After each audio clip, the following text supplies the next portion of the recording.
Welcome back to the Tailosive EV podcast. Thank you so much for joining us. Day late and a dollar short's better than no dollars and even more days late. How are you guys? Hey, glad we can do these podcasts back to back that quickly. So quick, so There's much just fast. a non-stop stream of EV content coming out of the podcast handle, unless there isn't, similar to the mass production of Tesla vehicles. So true, so true. Randy, how is your green Model 3 doing? Has it gotten the mysterious Beta 10 update? I was actually in my car this morning. Went to go look, as one does. No. Well, it hasn't been 2 weeks yet, guys. Oh, that's true. It's 2 been weeks from 2 today weeks, is 7 years 2 weeks ago. from now. It's always 2 weeks. Wait patiently. But speaking of software not behaving as expected, Mike, how's your car been handling? Ouch. How many pedestrians did your car run over, Mike? At least 12. I know what it's this like in the week. back seat. I got to lay down in the back. We laid the seats down because I was curious if I could pull a Nick and sell all my possessions and move into Mike's Model Y specifically, not my own. Just moving Just to Mike's Model Y. You're going to get heavily disturbed every single morning during the week when I drive to work. But otherwise, I'll drift around the corner. He'll roll. It's all right. I mean, it's having an issue with Tesla Arcade. I went to go Supercharge the other day, and all the games basically say waiting to update. Mostly the ones that are like kind of heavy games like Skyforce or Polytopia or Fallout Shelter, which I don't know if Fallout Shelter is really that big, but apparently those say waiting to update, which then I think, okay, let's see if the car is updated, and it says your car software is up to date. I'm like, okay, well, what's the build that's out right now? And I checked my build versus I think the current build that's out for the general audience, and I think it's the same. And so Okay. that's not really been fun. I looked at Tesla forums, no answers besides, is it an old MCU issue? Which I guess I've got the same issue as many old Model S's and X's. But I hope that's not it. I hope That not would either. I think it has to go in the service department just for like either formatting or something else. I think I could do a reformatting on my own, but I don't want to. Fair enough. And I've already done a few Okay. software resets as well. If anyone's shouting at me through the ether of Spotify and Apple Podcasts. Did you turn or it YouTube. off and on again? Yes, and it did nothing. You need to drive the car to 0 until it's I don't think completely my out. wife would be happy with that. Neither would the car. But She doesn't have to. But okay. the plus Don't do side is Tesla finally released or updated the new Tesla app to look a little bit more sleeker. That's right. and my car looks like it got wrecked on it. Uh-oh, what It happened? looks like it got wrecked. It's just like a different coloring scheme, How? a different shading scheme. So it used to be like a little Oh. bit flatter in color, and now it's a little Yeah. bit more glossy. And on the front left bumper, it looks like it kind of got smashed, but it's just the lighting, I guess. I have Oh, I see what purposely you're not updated the app Mhm. just because. He forgot. No, Me neither. No, I left it alone because I wanted to document it and make a dedicated video on it, but I did not have time yesterday, unfortunately. So maybe today. And I was using Mike's screenshot that he sent of it. I was like, I don't think I like it. Like I see what they're going for. It looks like they're starting the conversion. My thought process with the app is that they're going to make the app look a lot like the on-screen touch. That will get the update, the UI update there too, because everything's starting to look a little bit more like that Cybertruck feel, just a little bit, with the darker tones. So maybe they want to bridge that gap of the Tesla's UI for the screen and the app itself, so it's a little bit more. There's more continuity with it, because right now, yeah, it does look very different as opposed to the screen. But seeing what Mike shares, like I think that's the UI scheme they're heading towards with the next UI update. So Hardware 4. I like the widget. The widget's dope. Oh yeah. They Yeah, got I was the kind of shocked that 14 widget. wasn't a thing already. I've seen people on Twitter be talking like, "Oh, there's finally a widget." And I was just like, wasn't widgets like a There was an iOS old 14 widget. thing? You had to Like, go through like a what? third party to get it. The Oh, I see. I had. I thought it was a native. first-party one. It was first party. Are you sure? I could have sworn it was It like didn't some look app. like. The widget itself. It didn't look like iOS 14 widgets though. The widget till itself now. was the one that you. It wasn't a widget that you could put on your home screen. It was a widget from iOS 13 and back, where you had to swipe right. To get Control Center, like iOS 8, or not Control Center, Notification. But yes, yeah, you know what I'm saying. Where you have your little Today view. your today I think view. it's called. So you have your today view. We don't know about all this Apple stuff, guys. Sorry. Yeah, and what they We're not had good at was We're not experts. unlock the car, pop the trunk, and start the car, and something else. Things that you couldn't customize the buttons anyway. And like, at no point do I want to open the frunk. I want to open the trunk. But it was frunk, cooling, unlock, and horn. Those were the 4 buttons. I was like, nobody wants those buttons. I'm hoping you can map the right ones. Like, open the trunk. Yeah. Things like that. Anyway, yeah, carry on. Well, I know my opinion is not as valid, but I think the app update looks great. Mike sent me all the screenshots of every page as soon as he got it, and I was looking over it, and he said something like, ew, or You. you were like, Ew. Just like ew. You were like, caught off guard. You were like, look at all these new screenshots. You were sending them all to me, and I was like, I love it. It looks wonderful. I think it looks much, much cleaner. And especially the animations look much, much faster, They are. darting between everything. The acceleration boost has its own little picture now when you want to buy that in the upgrades tab. And I can- just think overall it looks far more streamlined. You can also So add good- your own good profile call. picture too, if you want to personalize that's the right. app. Really? Yeah, Which you did, I see. which I did. I've got a nice little Utah picture of me. But Yeah. yeah, it's not bad. I'd say, Randy, I compared it, or what you can do maybe. I think your wife probably has the app as well. You can update it on one phone and keep it the same on your phone or the other phone and go through there. And that's what I did with mine and my wife's. And I noticed, again, like what Drew said, it's a lot more optimized. It's a lot more quicker. Buttons kind of make sense where they are. I just am not too much of a fan of both the car visualization and, I don't know. Maybe I just have to grow on it. It's a whole new experience or something like that. It's, dare I say, it's like getting used to the yoke, except I don't have a yoke. But Yeah.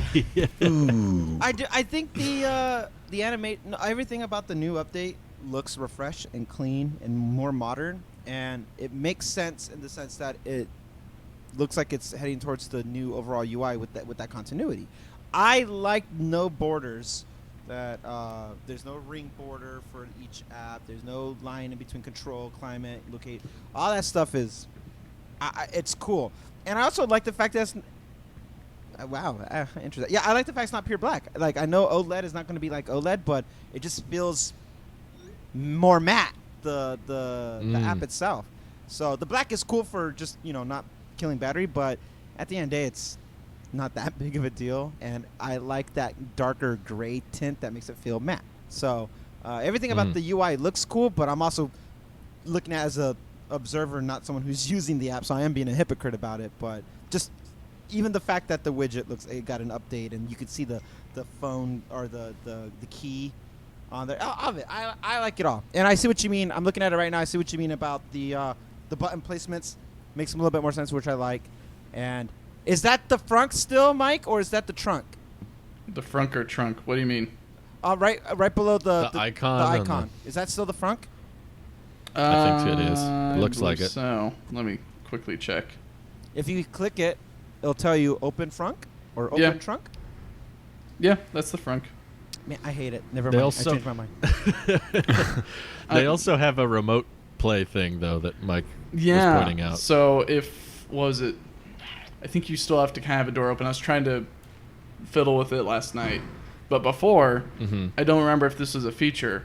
If you opened your door and got in your car, you can play music, and then you can turn it all the way up, and then everyone around you, if you're having like a little tailgating party, you can have your own personal boombox that is Tesla-fied, I guess.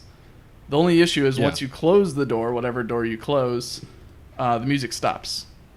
And so what was nice about this update is whenever you've got the door open, you've got music playing, it shows a little Mm-hmm. play, pause, skip forward, skip backward, or increase or decrease the volume on the app, I see which was pretty neat. Though I think I closed the car and then the app said, please open a door.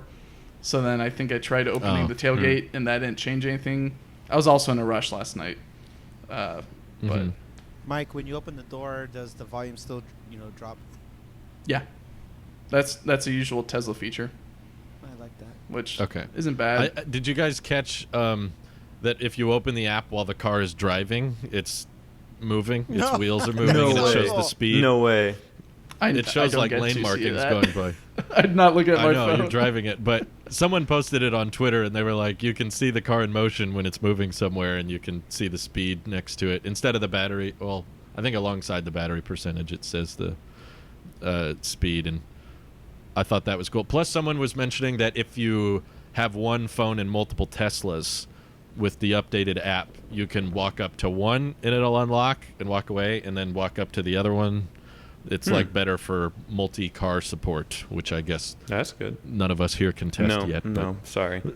One day, No. one day. Yeah, Well- I'm not showing anything. I'll be We'll right see. back. But you can also swipe between them as well.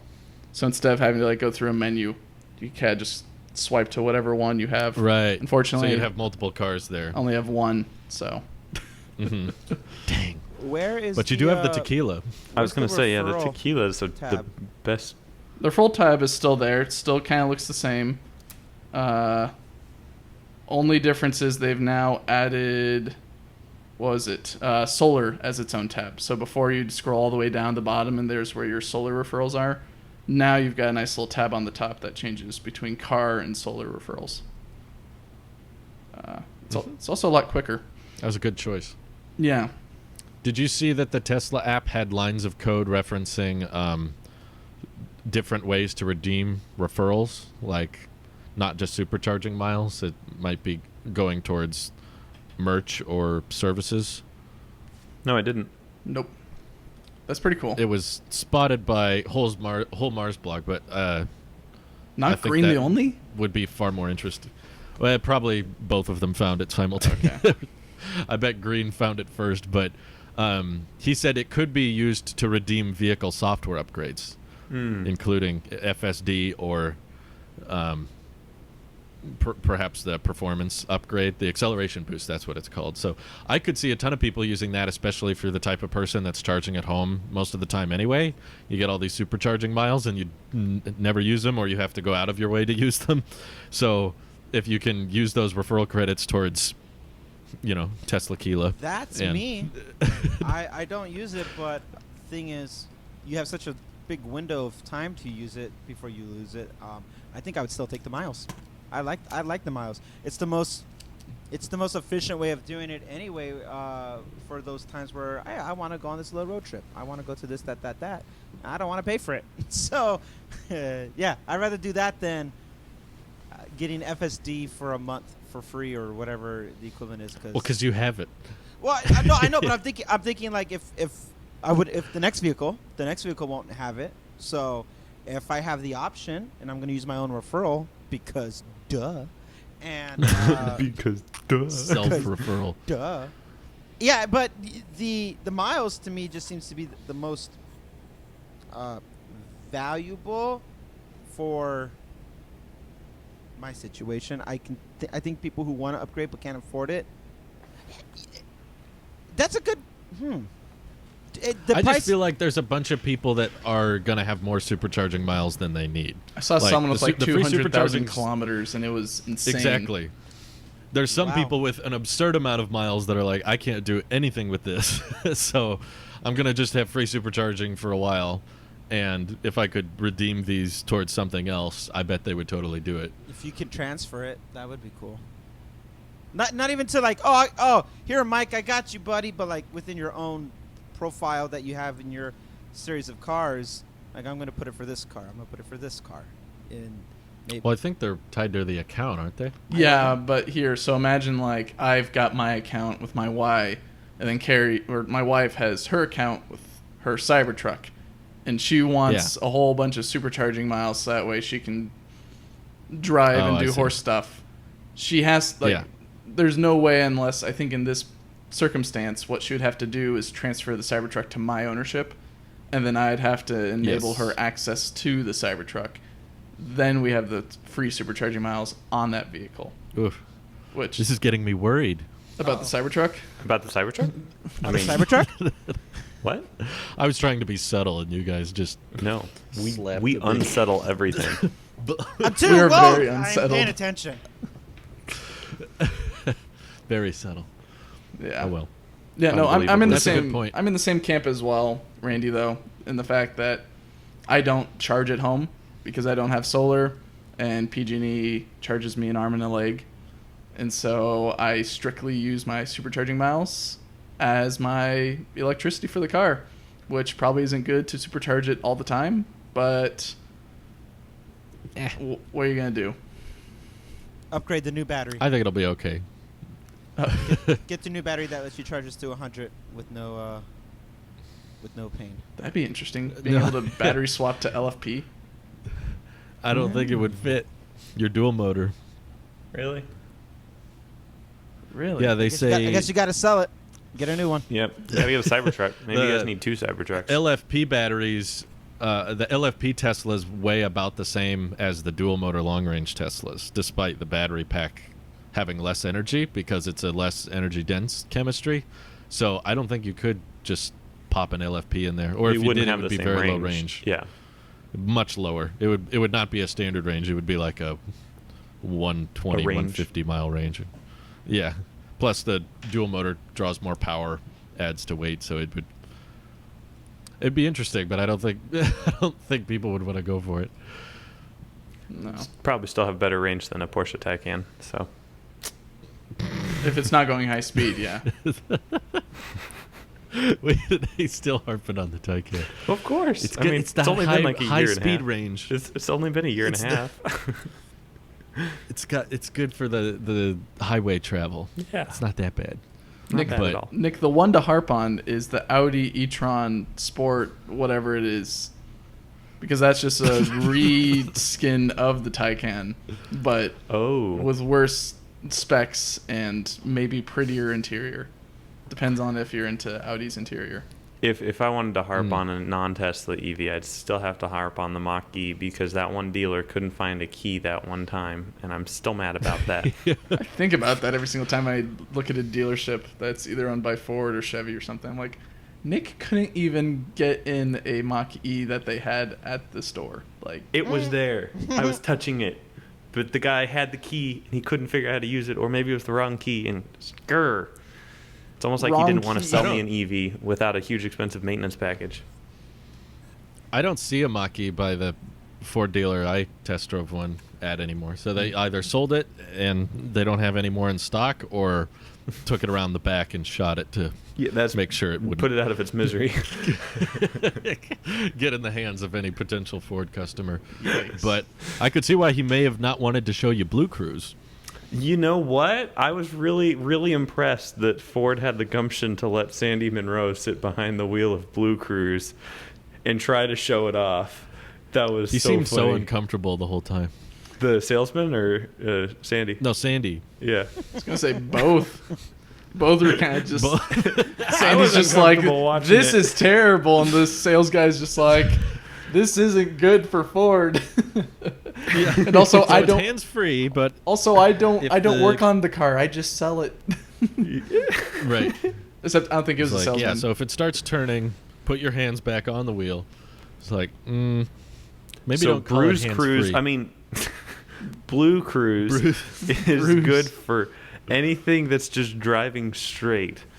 If you want to turn a little Yes. bit, sorry you can't. No, you You can. have to put your hands back You on just the have to put wheel. your hands on the wheel. In which, Which You just have to do it defeats yourself. the whole purpose. yeah. It's just Yeah, like, what I is that, definitely like wouldn't call halfway? it hands-free. Yeah. No, it's not even level 1. It's like level half. I mean, you have to put your hands on the Tesla wheel. Not when it's turning. Yes. Yes, Well, you're asked supposed to to. keep your to. hands on Yeah, the yeah, wheel. yeah. Okay, but not when it's turning. at all times, it's supposed to. Your No, hand's no, supposed no. to be on the wheel. But you're at all not times, understanding. not every time the car reaches a turn does it light up red and say, "Oh my gosh, there's a turn coming up on this highway.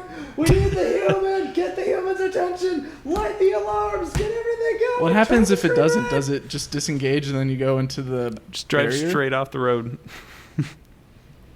I think it slows down and turns on emergency flashers, right? It's like, hey, I don't think. Do something. But the main difference here is autopilot does not make the claim that it's hands-free. Yeah, That's the differentiating factor. It just Blue makes Cruise the was saying claim that hands-free it's full system. self-driving.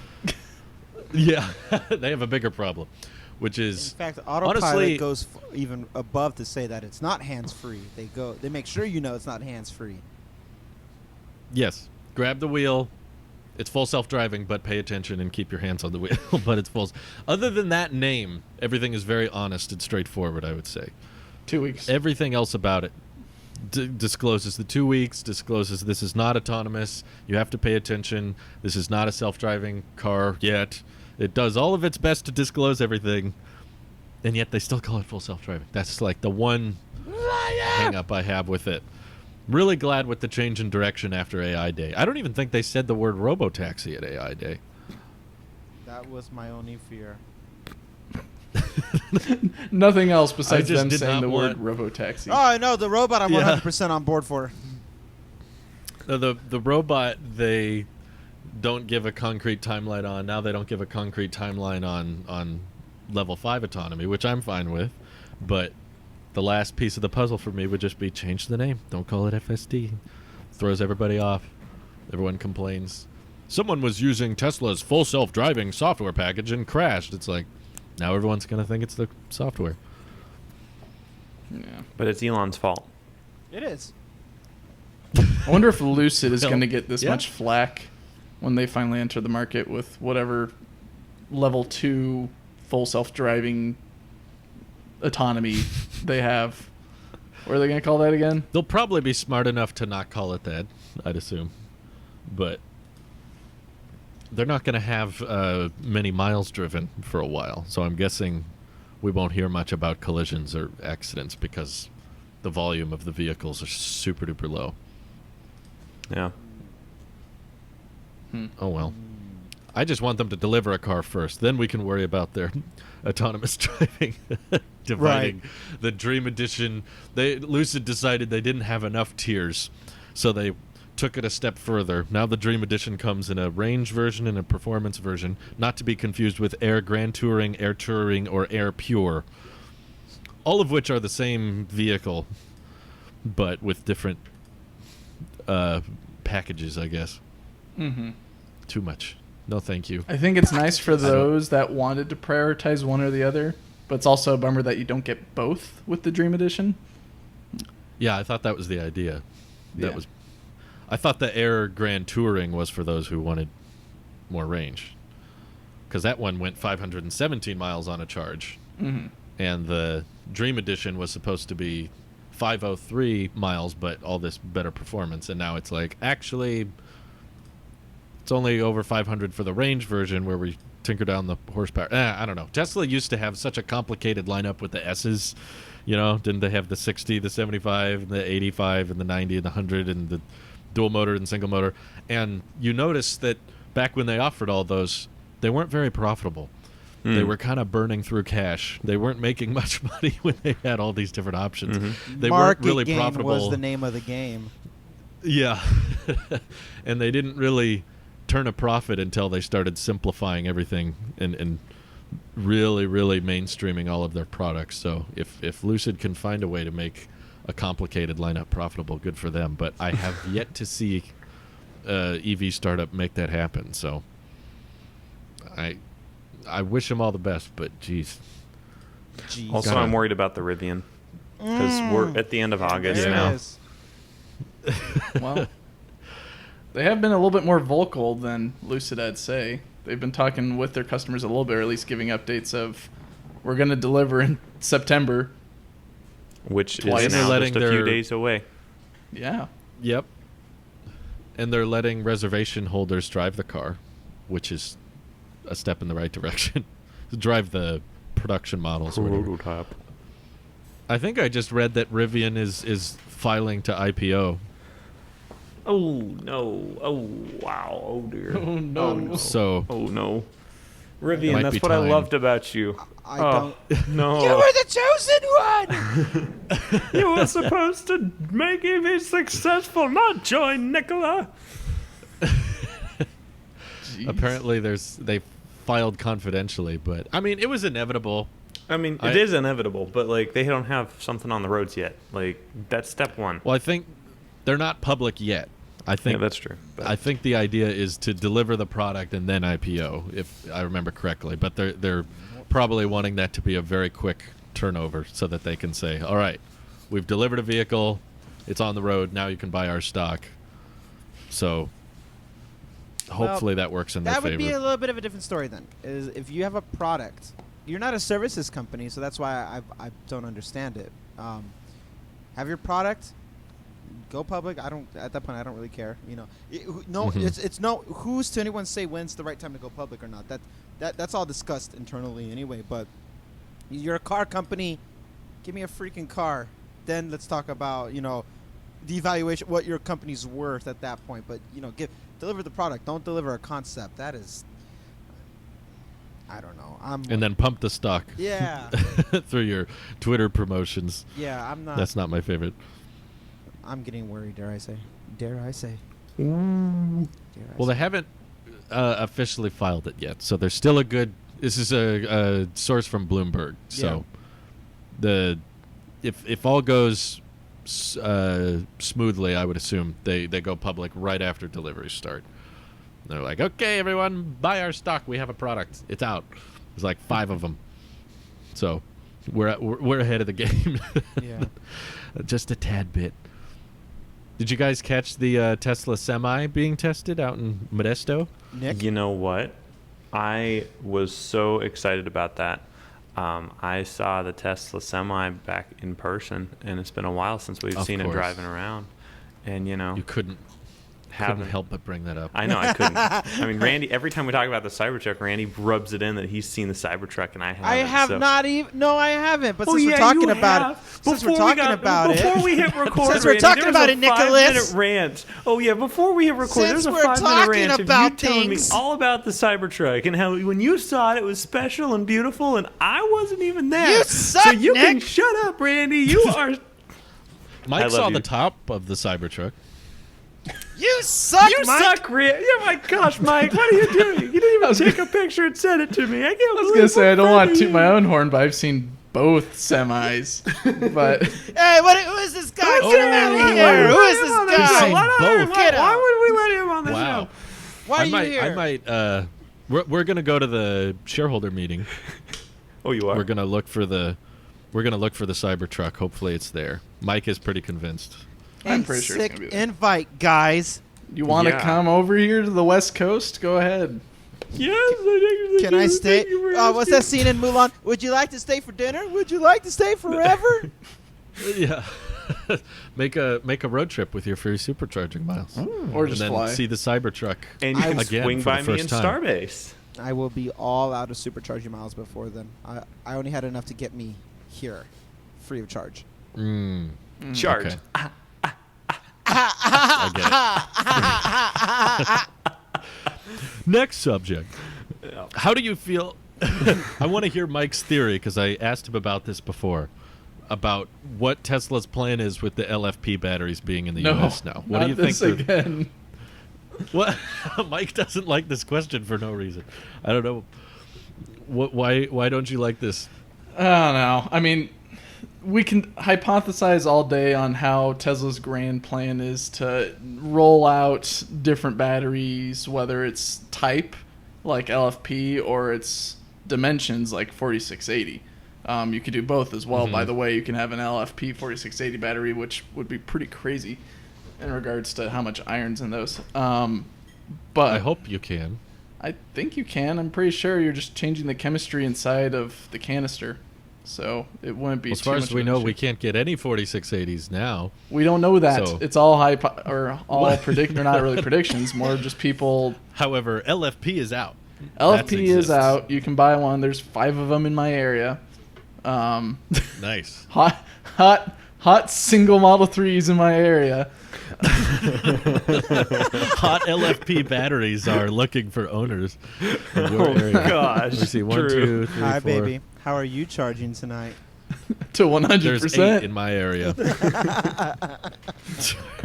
You can charge up to 100% as much as you want. But I mean, I guess at the end of the day, it's more of just how Tesla wants to get it out as quickly as possible, right? Yes. There is the hypothesis that there's already cars on the road that Tesla has put 4680s in, whether it's the new 4680 with like the new way that they make the battery and spooling it up and everything, or it's just kind of putting stuff in that type of canister.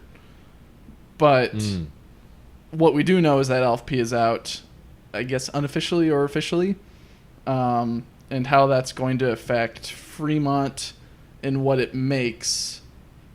It could mean that the standard range Y comes back if they really want to bring it back. Don't you do that. Society is saved. Don't you give me hope. That would be incredible. It would be neat. It would actually. It was probably the most hilarious thing that I thought about is these standard range Ys were selling back from private sellers to whoever for the same price that you could buy a dual motor all-wheel drive Y. Dual range. It's You good. get the Yeah, 350 standard miles range. twice. Dual had a range. You huge- go the distance and then you come back. Yeah, Dual dual range. range. What? I know what I You're said. right. I was looking at used used Tesla website outside of Tesla, and the standard range ones were all selling for like 47,000 or more, which makes no sense. But I don't know why. If people are paying for that, do they think that it's going to be worth something because it's rare, or I think it was they just supply and need the demand. cars? There was only a little bit of standard range Yeah. Y. And now, with standard range Y possibly coming back, it means those people who actually bought these expensive versions of the standard range Y. Standard range was the most appealing because of that price point. To pay more for it just feels counterintuitive.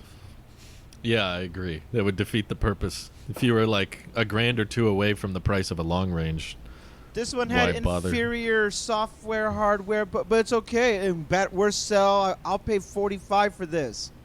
Have fun, man. That's okay. I guess. I guess you can get it quicker. I mean, yeah, like Mike said, if it's a supply and demand issue, then I at that point, yeah, what's that demand worth to you at that point? But standard range was so appealing because of the price only. Otherwise, why wouldn't you want to get it with it out of the lineup? Long range and performance, like that's the price bracket. Model Y is meant to exist in that upper 40,000, 50,000 price range, pushing 60,000 before you get to Model S and X territory, which are six figures. You know, so the Y covers that upper scale spectrum of it, and now where it is now, and standard range was that. Standard range, the more I sit on it, it feels like it was supposed to be that transition gap for people who were either hesitant, not sold, maybe the 3 or whatever. And that episode we did where we just kind of broke that down price-wise, like, oh yeah, no, the Y would be the best one right there. I feel like it served its purpose there, and then get out of here. Enough people see how good you are, and profit margins are also a thing as well. So Tesla was losing money, obviously, on it, but it was meant to be that gateway drug. I want something more, and we all hype it up, and we want it to come back, rose-colored glasses analogy and all that stuff. And now it's like, if it came back now with all that older stuff, the same price point with the older stuff, maybe, but we're after AI day, after now the new batteries, like all that. I don't want to live in yesterday's stuff. I want give me the best of what you can put in all the models today that can roll down to the 3 and the Y as much as possible. That doesn't have to be a premium tax to it. I'd be more focused on that. At this point, I think the Model Y is completely worth the 50,000 plus for what you would get for where we're at today with the tech. I wouldn't be saying that last year, but where we're at now, I think it's completely well within that price range for the long range and performance iteration. Yeah, people are paying it. I mean, do you think that there's average car buyers out there that don't really care or know about the difference between standard range and long range? And when they were in the market for a Model Y, they just thought, oh, here's one from a dealer. They don't care that it's standard range and $48,000 and it cost $40,000 at new. They're just like, I need that one. If it's, I need a Model Y. If it gets that Apple branding type of like luxury, look at my iPhone. If you do the same thing now with the Teslas, then yeah, maybe some people are like, I don't know, I'll take that one. Not really understanding that if you wait just 3 more weeks, you'll get a new iPhone. You know what I mean? Like in that sense, it's like I'm sure there are people buying them who don't know, don't care. They have the money. They're retired. Or maybe the fact is like, I'm not a car person. I don't care. I want that one. I want it now. I can get it now. Sure, here, 48,000. Here's the check, and then I feel bad for those people. I do too. They don't realize. I do too. They just think, because I've met people that just kind of don't know the differences between any of them, and they just think a Tesla is a Tesla. So yeah, that one must be good. It's a Tesla, and then they buy it and find out the range is way lower. Hopefully, it works well for them, but they're like, why is this one so much slower? How come I have to charge it so much more regularly? My other friend's one doesn't need to charge that often, but they'd probably just look at it as a slight inconvenience and keep driving it for 12 years. Some people Who cares? Won't let go of their Model S because it's a Model S, knowing that that old version of the S is been replaced by new variants of the Model 3, and they were like, no, I'm cool with the S. They like all the extra buttons and adjustabilities and stuff like that, and they were willing to keep an inferior range, inferior battery performance, and all that stuff because it was the S. It was like, you're going to look at this car and you're going to know. It's like, yeah, because I can see the big old black dome over it because it's old. You could tell, but they're like, it's a Model S. It's the P21. Like, but it's P21D. Yeah. P21D. That's a It's really only 21 kilowatt hours in that one. I was like, yeah, but they're like, it's an S, and I paid $90,000 for it. Like, good for you, man. Hey, I brag away, but Pave the way for me and They Randy might to get get our free cars. supercharging. my $50,000 Yeah. car over there does way more for less, and it looks cooler too. So whatever. Yep. My relative has an old S, and he still his wife has a 3, and whenever they come up from the Bay to visit, they take the S because it has free supercharging, unlimited. So, still works for him. Still taking out on road trips. No need to upgrade. I mean, he'll it. be You're juiced not up gonna- in 5 minutes. I get it. That's a quick.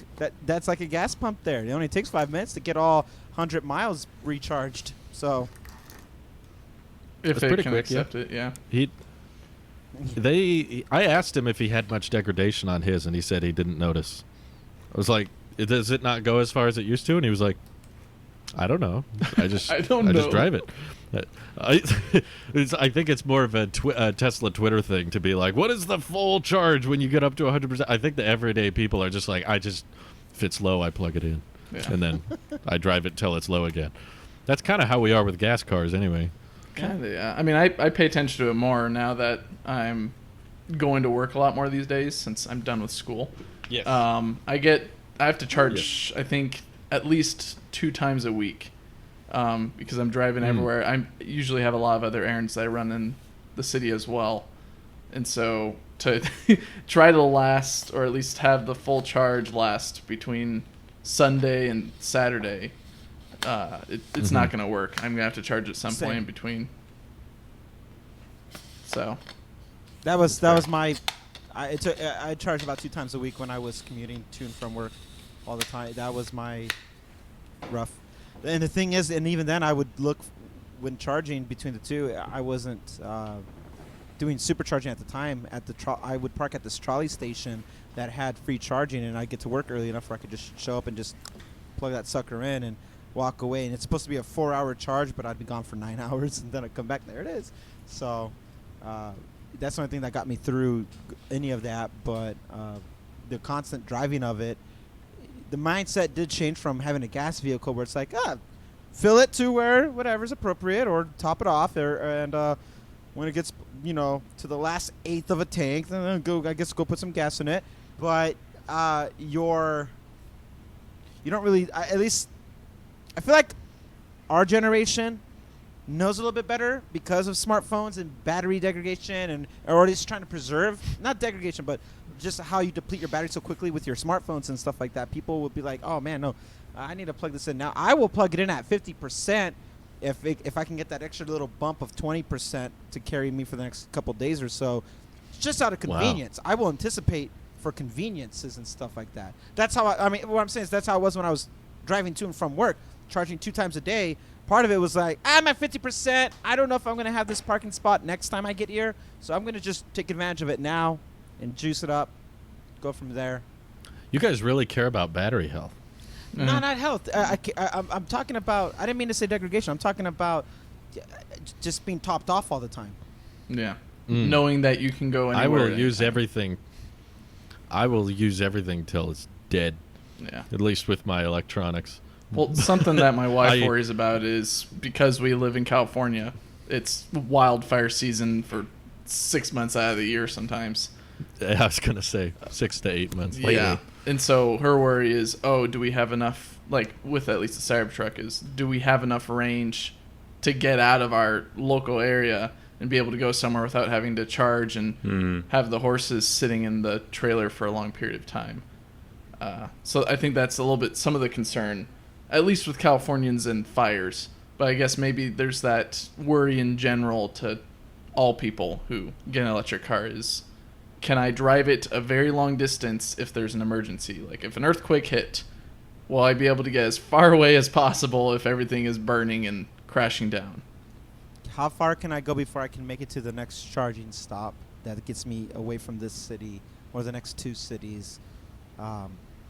Because you can charge at home. I would say when there's an event going on or if there's a fire nearby around here, all the gas stations are swamped. And there's like big lines and some they're so busy you can't even get to. Whereas if you had the Tesla, you could just go in the app on your couch, be like, let's put it up to 100 this weekend in case we got to go somewhere. Yeah. So that'd be a great perk of the Cybertruck. Yeah. I think that's what's going to be a big benefit from at least Brittany, Nick, and my wife, is the fact that they have, if everyone's getting a tri-motor Cybertruck, you got 500 miles of range to go wherever you want to go, in which me and Randy are just going to be sitting there with our 300-mile range vehicles just saying, okay, I'll be here, charging up a bit. I'll catch you later. I'll catch up. But don't find me, I'll find you. The time it takes to recharge the Cybertruck's probably going to be a bit higher because you're hauling around that giant battery. A bit. Has that even been disclosed of how big that battery's going to be? Like 100 kilowatts? It hasn't, but there's some deduction, probably over 200 kilowatt hours because of the weight and how big of a vehicle it is and the total range. Like if you think about the Model S and its size, think about how aerodynamic it is versus if you've just seen like the side-by-sides of how big the Cybertruck is comparatively. Now account for the tri-motor having a plaid powertrain. So a 100 kilowatt hour battery pack brings a Model S with 3 motors to like 350 miles. And that's a smaller, more aerodynamic car.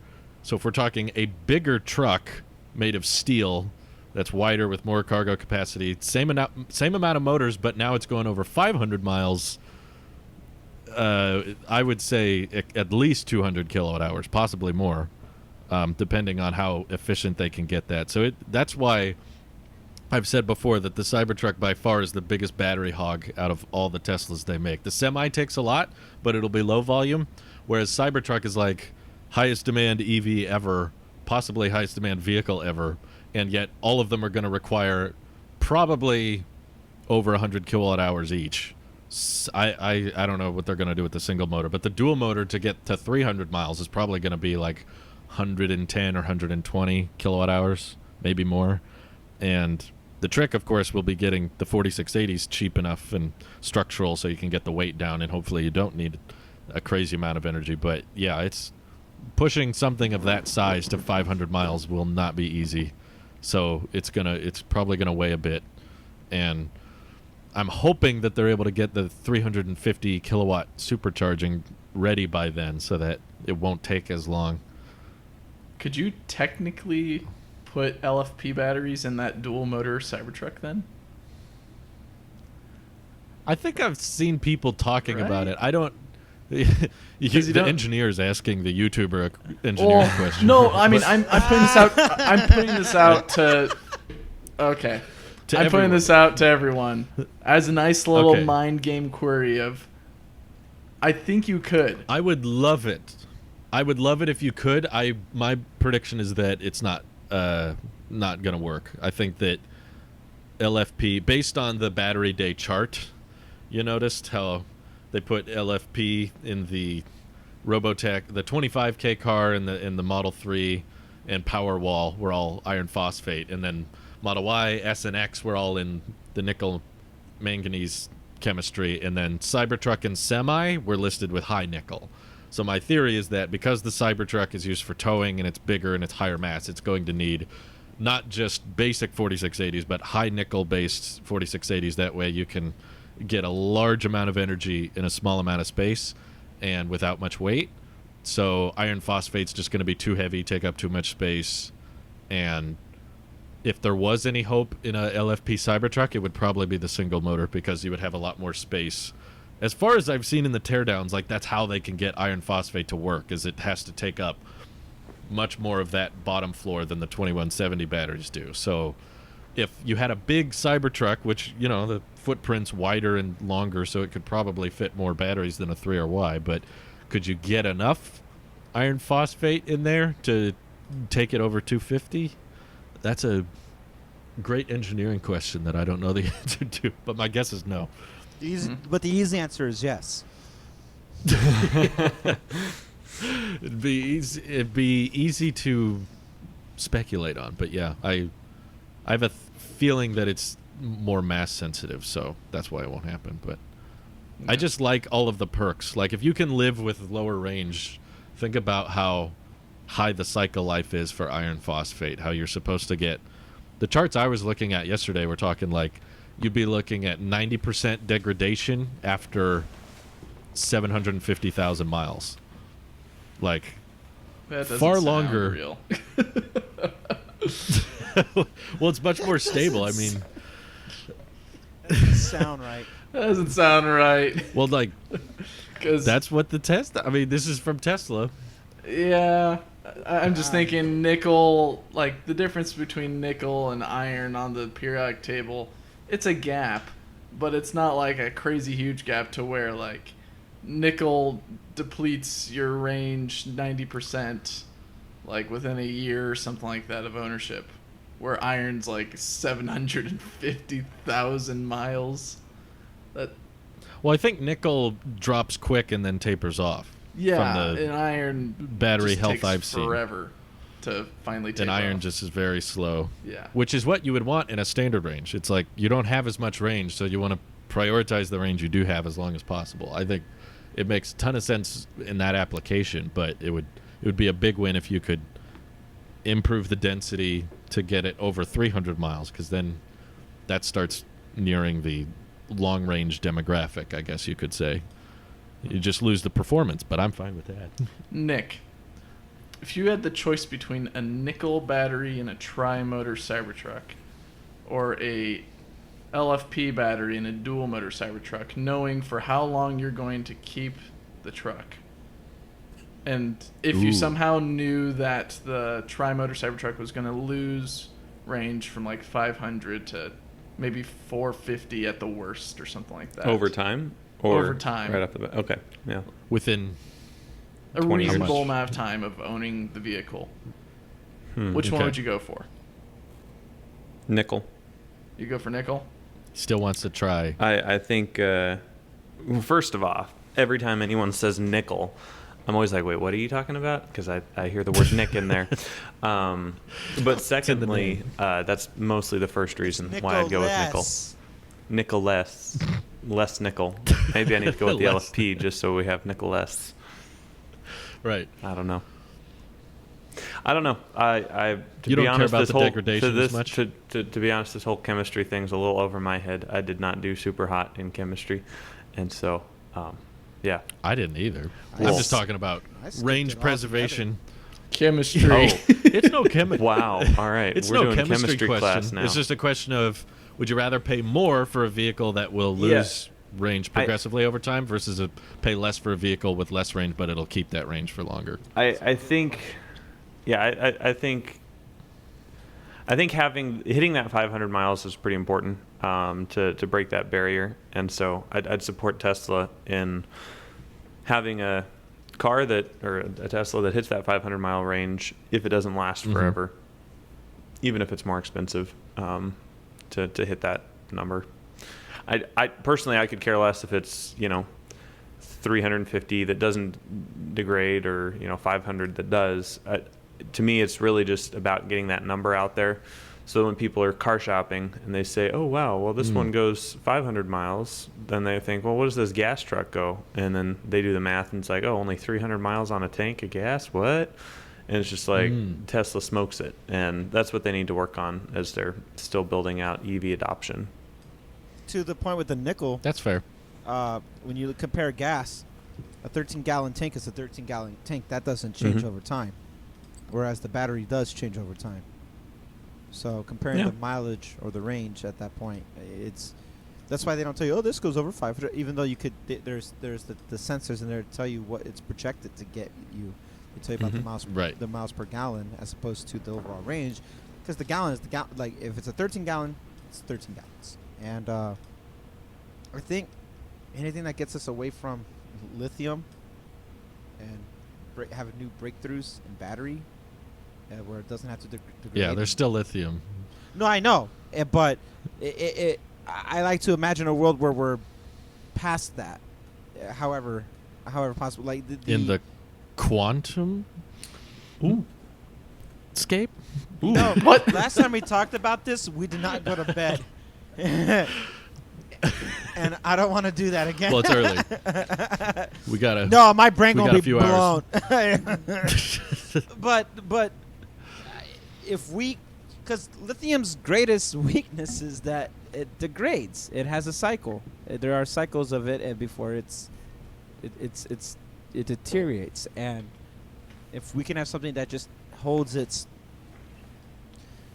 you want as closest to a gallon, how many gallons a vehicle would hold in an EV, to be as true as possible for as long as possible. I know the mechanics of it overall.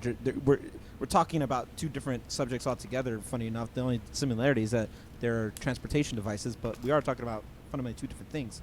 But trying to bridge that gap is very important for people to get on board and to understand why EV is the future. I mean, we're still in the early phases.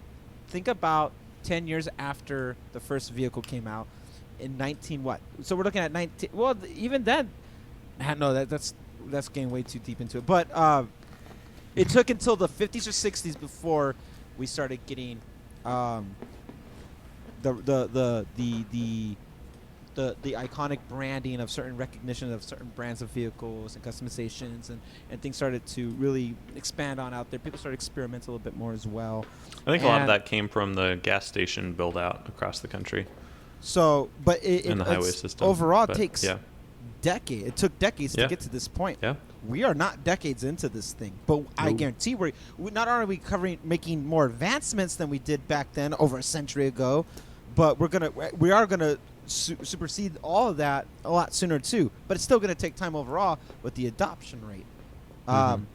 So nickel, in the sense that here's your true mileage.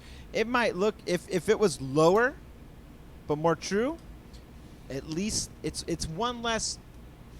It's one less selling point you need to try to convince people, because then at that point it's all about how much more range or how further can you go with your EV than a gas vehicle, and we're already beating that with the current batteries that we have now. It's like, well, you guys are complaining how much money it is, but these cars go over 400 miles now. Your car might go over 400, and at the best I ever got was 400 out of my Jetta that I had, and that was me driving very conservatively. And it was projected to have 450 at a full. It was never 450. It was 400 at best, and that was like constant downhill. There were so many variables involved. Eating up in the 300 mile range is just common, but people are still going to find a way to be like, nah, that's not good enough. Then you have to make it better than what we're at right now, and we're going to get there. We might not be there now. You can make an argument about why we're not there. I think we're there now, but you have to get the right vehicle with the right price range and the price. But we're going to get there, and we're going to get there a lot quicker. So, nickel. My answer is nickel. I still think it helps with the transition if people know, like you said yourself, Randy, in the past that there's a lot of people still living under the assumption that the batteries need to be replaced after a certain amount of time, or that the batteries will degrade to a point where the car's not drivable anymore. So I guess I'm team higher cycle life more than pure range, just because I know that the amount of range you have doesn't necessarily correlate to travel time. It falls back more onto charging speed. Like comparing on the Tesla trips thing, the standard range Model 3 versus the long range Model S, it saves like 90 minutes on these big road trips, just because bigger battery, more time to charge, versus how quickly can you get another 150 to 200 miles in the battery to take it to your next stop. So as long as people are still capable of doing that, and I still have complete faith that road trip supercharging experience is enjoyable and people like that.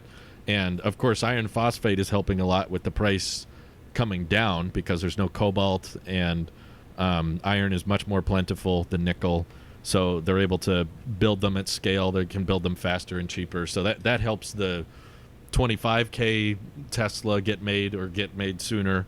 So I lean more on the phosphate side, but overall, I guess I'm just glad Tesla is doing both. It's smart of them to have both, because I think there's certainly a market for both. And Nick, you brought up a good point about just having higher numbers out there kind of silences any criticism, other than the people that just say, I need it to make noise. They'll always be there. But having several vehicles on your website that say this one goes over 500 miles on a charge, that's like, okay, we need to help extinguish some of that EV myth. I don't hear people world. saying I need to be in control like that anymore. In my own circle of people who's like, I just I want to feel like I'm like driving a stick. I'm like, then drive this car, because I'm telling you, you are in control. No, there's no transmission shifting here. It's all you and what the car can do, and that. Yeah, they don't like that. They want the gears. They want the shifting. They want to feel like they're helping something. Yeah. But what they get is.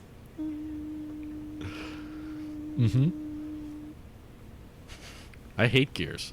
I got gears on my bike all the time. It's annoying. It'd be great if the bike just automatically you knew. need an ATV is what you need. Wouldn't get as much exercise, but yeah, that'd be nice. I could probably run a cyber quad around on the trails. I thought you said extra fries. Ooh, now I want fries, Nick. Dang it. I want ATV more than fries. Cyber quad would be really quiet, so I don't think the park rangers would mind much if you just took those around on the trail. You just go everywhere real silently. You could sneak up on an elk pretty quickly. Or pretty easily. But every time you back up, it would still have the. Does the cyber quad have to abide by the pedestrian safety law? Does it have to make noise? Yes. I would change it to the goat noise. Dang. The goat screaming noise. That sounds wonderful. I would like that. Yeah, I don't know how easy it is or how cheap it is to ship the batteries over from the U.S., but I really, really want lithium iron phosphate on everything, standard range at least. Everything that's sub 300 miles, I think you could switch to iron phosphate and be cheaper, healthier margins for Tesla, higher volume, and then more 2170 cells for the long range options. It's a total win. I have been driving my brother's car for the last week, off and on in between my Model 3. Are you okay, Randy? He has a Honda Accord. He doesn't have a Tesla, does he? No, he has What's going on? 2008 Honda Accord. And wow. so I've been driving for Are you about 2 weeks broken? now, and Blink I have twice some if you're being thoughts. held hostage, Randy. I'm pretty sure that. Sounds disgusting. I know. Well, in his absence for a while, we are Yeah. the caretakers of Yeah. that ancient machinery. Dinosaur. Right. I have a new appreciation. Like, I am very self-aware of not taking things for granted when it comes to the Model 3. But when you go straight from a '08 Accord to the Model 3, I'm like, oh my God. There are things, and he has the EXL. He has the top of the line right next to the Sports, which means it had these features of like you can hold down the remote to open all the windows. Ooh. You can have Wow. Bluetooth. Sounds kind of nice. Or auxiliary whatever to play for your headphone jack. That aged well too. And it just all the buttons on the display. There's so many buttons, like you're in a cockpit trying to fly a plane. And the biggest thing that I've noticed is when you get inside an EV and all that becomes digital and all those decisions gets taken away, you are more efficient with your operations of a vehicle overall, whether you plan to or not. Anything that you do extra is because either you're premeditating or because you want to tinker around with some stuff. But by design, getting into I can only speak for I've only driven the Teslas, but getting inside a Tesla, you have become more efficient with your operation of everything. And I think about like how we, people like Steve Jobs with the turtleneck and the jeans, and that's all he had because he didn't want to waste any time picking out clothes and stuff like that. That same weird tick that, minimalists thrive off of is applicable to the vehicles, at least with Tesla vehicles, because all the things that I have to do every time I got into my brother's car, that I get into his car all the time, making certain adjustments, get the AC, all these things before I even move from P to drive and go forward, and it feels like it's all actually he probably needs a new transmission, but Did you ruin his transmission already? all He that, ruined the Perndle. Randy forgot how to use the Pernundle. it's so hard. Randy gets in his car and it's like, oh, I have to choose which direction I want to go here. The car doesn't just know which then way I get wanna into go? the Model 3 because it's like the AC is just better, and it turns on automatically. It remembers your and settings. even as I'm walking to the car, I'm like, all right, I'm just gonna prep it and all that because it's a bit of a walk from here to the garage. So I walk to the car, and then by the time I'm there, the cabin is cooled down. I can roll down the windows if I wanted to, but why would anybody want to do that? And I just get in the car, and sometimes like immediately I go like this. I go, oh wait, that's right. You just gotta move it back and however you want to, you drive out. But all this decision that you have to decide, and some people just get in the car, start the car, and take off. But even as you're taking off, if you're the pilot of this vehicle, there are certain things you're going to do, whether it's the radio, whether it's adjusting the fan, and all these things. I get in the Model 3, and I am in the car, in motion, in less than 5 seconds overall. When I get my brother's car, it takes like a good 15, 20 seconds, and I was starting to notice in the last couple of weeks. He's accelerating before the door closes. Help! So what you're saying, Randy, is next time the Taylosive podcast gang robs a bank, you will be the getaway car in your Model 3 because it only takes 5 seconds to get away. 5 seconds. Yeah. But Mike floored it in his Model Y out of his garage last weekend. It was kind of scary.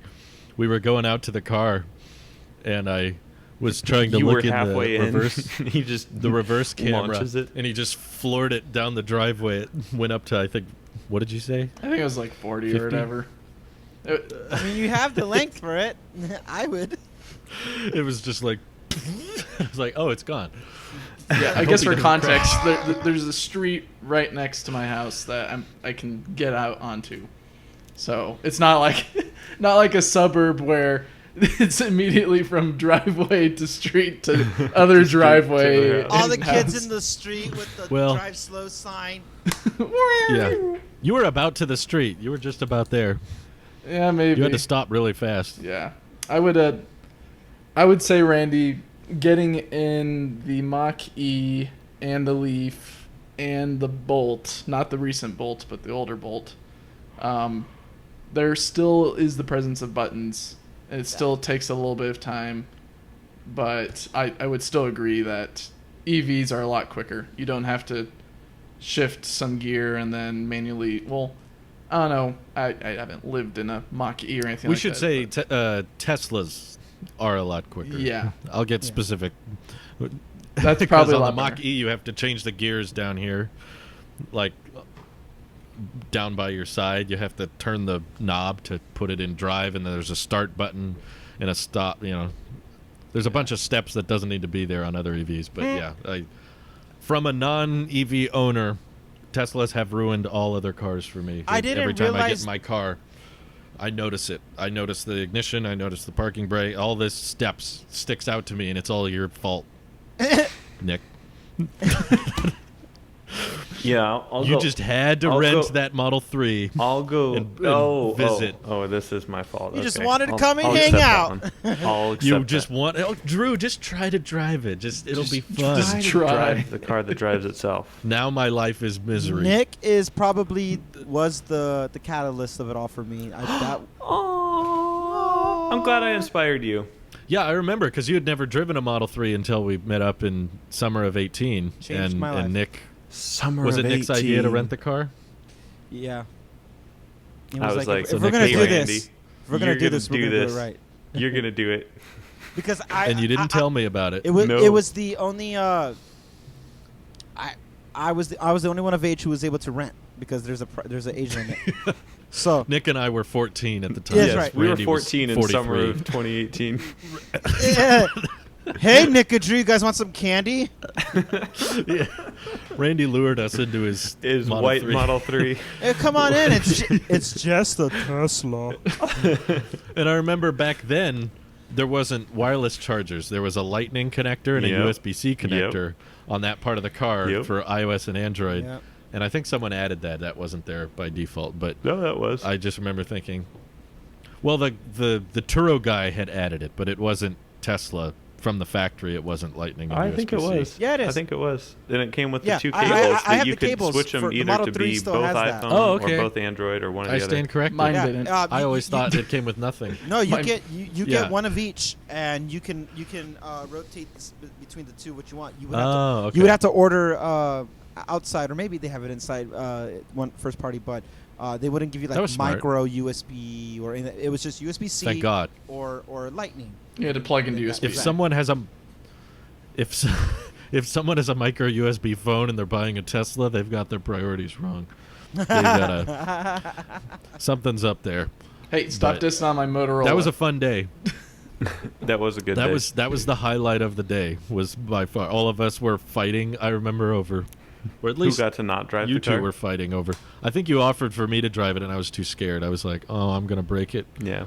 And then I drove the one you rented when you came up to visit me because I was like, I know where I am. I know there's like 5 cars up here, so I'll do it myself. And then I drove Mike's Model Y 5 cars. a couple and- times, and every time I do it, I'm just like, I feel like I can breathe again. I remember Wyatt just losing his mind. That's right. He was Wyatt like, drove it. Yeah. I Wyatt took a has further zero zip line. expressions until he's in a Tesla. It was perfect. Wyatt says everything as it's obvious. Like, everything he states is like abundantly clear to him. It's like, Drew, of this course. is great. This is Yeah. wonderful. Oh my God, this is perfect. He This was is the freaking fastest out. thing I've ever been in. Yeah. Didn't you go drive it with his mom too? Yeah, I think Wyatt and I drove it up to his mom's house, and then she got in, and we did a little drive around, and Just get I would everyone love in to it. hear the stats on how many people want to buy a Tesla but just haven't yet / can't because of financial reasons. But how many people are like, that's the one. Like, The- I'm sold on that one. The highlight for me of all of it was having your grandma Returning it. experience it. Wait, what did you say, Nick? the highlight for me was returning that car. What? Why? Why returning it? No, because it was a complete hassle and Turo sucks. But, That's right. Turo ruined it for you, huh? No, driving my grandma around it. She still talks about it to this day. It was cool to see her light up. remembers. I was enjoying her reactions on the spot. I was like, this is so cool to see. We should get her in the Y. Right. Just like, look, we pumped up the 3. I bet she'd love it. Absolutely. We just gotta go easy on the acceleration. I don't think you hated should. Turo so much that I said the next Model 3 that I drive will be mine, and that was my focus. And later that year, Was that the day that sold you? I remember being in the car with you. We were sitting in the front seat, and we figured out how to turn on autopilot after 20 minutes, and you had it running. And I remember you just saying, "Next year, I'm getting it next." You were sold like that. Yeah. Was that the day you decided? Yeah, I had always since the inception of the Model S coming and actually being deployed out and seeing it with my own eyes in San Diego, I was like, oh my God, look at that. I could not stop looking at them. And then when we finally boom, I remember saying, I was like, yep, next year. I have never been so focused on anything in my life. Hey, Randy, do you want to get married? Nah. I like all this other stuff that was years in the making. Model 3. That was like, I knew then. There's you get these moments. At least for me, I've had them maybe 3-4 times in my life ever, and that was one of those moments where it's like, the path to me was so clear. This is it. How about you, Mike? Yeah, Sorry, I think we need to cut you involve off. Mike in this conversation. I was Mike, just curious. what were your do you feelings remember when the Drew, day? Randy, and me were in a Tesla? I was gonna say it was so much fun when we were driving around the bay, and then I drove in. Well, these listeners don't know that. I drove into Fremont factory, and then Elon said it's okay, we'll give you one for free, but the 3's too good. Don't tell anyone. The 3's too bad. We'll give you a Y eventually. I just mean, did Mike have like a a day Y? in your Does that life where? exist? Did you decide where you were like, okay, we're getting the test? It has to be the test, because I know you didn't get to test drive a Y before you took delivery. Yeah, that was a bit of the issue when wanting to get a vehicle that you never really got to test drive. Like, it's kind of just, okay, it's here on your doorstep. You can return it, Good. or you just pay for luck. it. Yeah, good luck, basically. That was kind of the struggle. But otherwise, are you Like, losing did me? you do the test drive with the 3 beforehand, and you were like, Yeah. this is the one? Well, I mean, driving the 3, it's like, this is low to the ground, and it's nice, but I want more utility. And with the S, it's like, this is way too expensive, and the X is, this is too much. So the Y was the nice Goldilocks zone in the whole lineup for me and my wife when considering, okay, we want something that's kind of future-proof. And so there was never, I never really thought there was any particular moment that was like, yes, this is the next car. It never just clicked. No, Okay. it was more of just, I hope I can get it someday. We'll see. And then I think maybe, boy, did you. yeah, maybe that moment was on the unveiling night when they unveiled the Y after about an hour's worth of history lesson on the company. Yeah, that was a long one. Is when I remember Nick ordering one that night. That was a long time ago, before the Cybertruck captured my heart. You did order one. Oh my Yeah, a few months you- later. I did. Nick, were you planning, like, was your dream car still like a 3 or an X before the Y was unveiled? Do you remember what your My dream initial car plans were? was an X before the Y was revealed, Uh-huh. because I knew I didn't fit in the 3. Because I remember Right. the first 3 that we had rented, I like sat down in the driver's seat weird, and like I brushed up against the B pillar with like my, big back side. You had to put the helmet on as you got Yeah, in. pretty much. And it was just such a tight squeeze. And I remember being like, I can't do this every day, getting in and out of this grocery store Yeah. or school or whatever. Like I couldn't do that. So I was Maybe if you removed the front seats. you just remove the front seats and sit in the back. That would work for me. But yeah, so I knew that wasn't going to work for me long term. I mean, I could make it work, but it wouldn't be good. And so I was like, oh, the Model X, then I guess I got to get the Model X. And I knew the rumors with the Y were coming out, but I didn't really know what it would look like.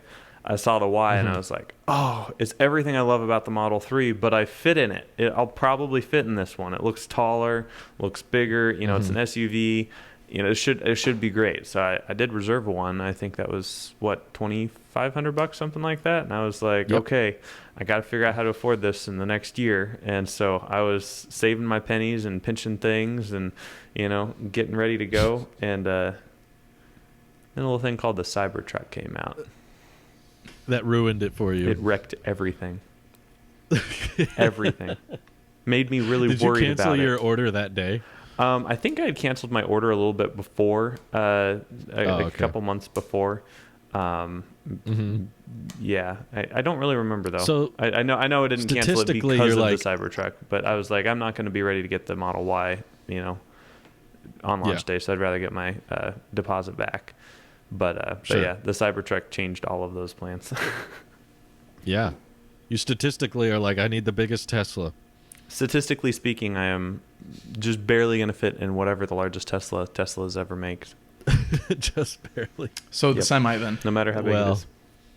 He needs a semi. Yes. A bit more practical than a Cybertruck, I might argue. You know, and can tow more.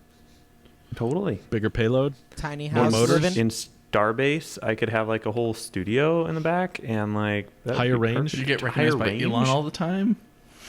I mean, I would be the one guy with just a semi. No trailer, just the semi.